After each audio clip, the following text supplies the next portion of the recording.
আসসালামু আলাইকুম। তো আমি ভালো আছি আলহামদুলিল্লাহ। অবশেষে চলে আসলাম গোপালগঞ্জের আমার এক বন্ধুর বাড়িতে যাচ্ছি। তো গোপালগঞ্জ আসার পরেই তার সাথে আমার যোগাযোগ হয়, পরে বলি যে আমরা গোপালগঞ্জের এই জায়গায় আসছি। তো অনেক রিকোয়েস্ট করে যে আচ্ছা তাহলে আমার বাড়িতে চলে আসেন।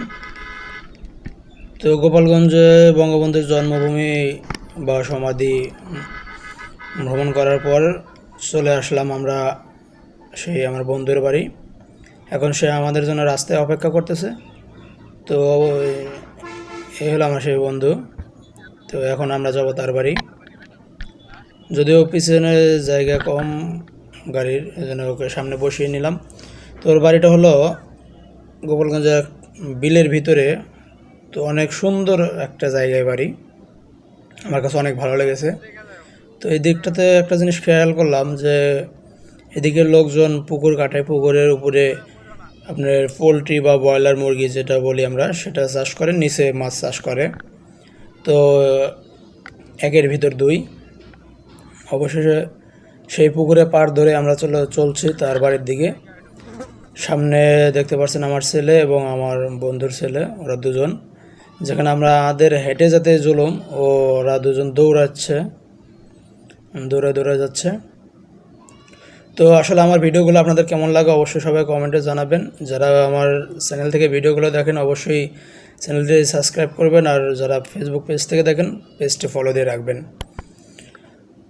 তো পুকুরের পাড়ের দিয়ে আমরা চলে যাচ্ছি আমার বন্ধুর বাড়ির দিকে। পুকুরের পাড় অনেক উঁচু, তো এখান থেকে নামতে অনেকটাই আসলে কষ্টকর, বিশেষ করে বৃষ্টির সিজনে তো এখান থেকে নামা মুশকিল। এদিকে ম্যাডামরা তো প্রায় জুতা কাঁধে নিয়ে নিল নামার জন্য, কারণ আমরা যে কোনোভাবে নামতে পারি, মেয়ে মানুষের হয়তো নামতে কষ্ট করে এখানে, ওই জন্য তারা জুতা কাঁধে নিয়ে নামলো। নামার পর আমরা এখানে মেঠো পথ ধরে চলে যাচ্ছি। তো পরিবেশটা দেখেন ভিউয়ার্স, কত সুন্দর, একদম গ্রাম সাইডটা, বিলের ভিতরে এদের বাড়ি। এদের এখানে একটা সিজনে ধানের চাষ হয়, আর বাকিটা চাষ করতে পারে না, কারণ বর্ষার সময় প্রচুর পানি থাকে। অবশেষে আমরা ওর বাড়িতে চলে আসলাম। এটা হচ্ছে ওর বাড়ি।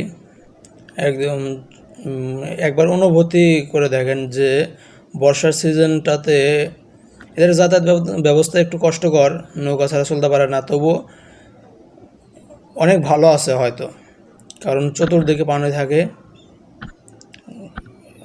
বাড়ির চতুর সাইডে পানি, দেখতে অনেকটাই ভালো লাগবে। তো মিস করলাম, যদি বর্ষার ভিতরে আসতে পারতাম তাহলে অনেক ভালো লাগতো। অবশেষে চলে আসলাম আমরা ওর বাড়িতে।